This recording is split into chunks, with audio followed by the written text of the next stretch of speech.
Welcome to Sujata vlogs. नमस्कार. तर चला मंडळी, आज आपण करणार आहोत उपवासाचे लाडू. तर त्यासाठी आपल्याला लागणार आहे शेंगदाणे, गूळ, साबुदाणा, ड्रायफ्रूट्स आणि खोबरे. तर सर्वप्रथम आपण काय करायचं आहे, आपल्याकडे जो गुळाची भेली असते ना, त्याला व्यवस्थित पद्धतीने आपण चाकूने किंवा तुमच्या पद्धतीने कटिंग करून घ्यायची. त्याच्यानंतर खोबरे घ्यायचे आणि खोबऱ्यालाही छान किसून घ्यायचे आहे.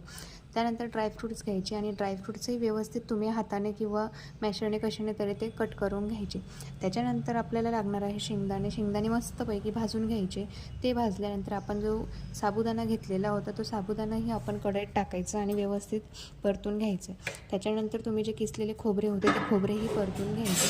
त्यानंतर तुम्ही जे भाजलेले शेंगदाणे होते त्याचं बारीक कूट करून घ्यायचं आहे, साबुदाण्याचंही कूट करून घ्यायचं आहे आणि तुम्ही जे खोबरे किसलेले त्याचंही कूट करून घ्यायचं आहे. त्याच्यानंतर ते सगळे आपण जे भाजून जे त्याचे कूट केलेले ते सगळं मिक्स करायचं आहे. साबुदाण्याचे, शेंगदाण्याचे आणि खोबऱ्याचा जो तुम्ही किस केलेला होता तो पण त्याच्यात मिक्स करायचा. त्यानंतर तुम्ही जो गूळ तयार केलेला तो गूळ त्याच्यात ॲड केल्यानंतर व्यवस्थित मिक्स करायचं.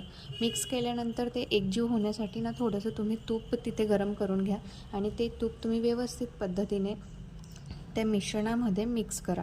मिक्स केल्यानंतर त्याला जेव्हा गरम असतं ना तेव्हाच ते एकजीव करायचं असतं. तर तुम्ही व्यवस्थित हाताने ते एकजीव करून घ्या, म्हणजे प्रॉपर पद्धतीने ते मिक्स होतं आणि सगळीकडे तूप लागल्यामुळे त्याच्यात जो चिकटपणा येतो त्या चिकटपणामुळेच आपल्याला तो लाडू प्रॉपर असा बांधता येतात.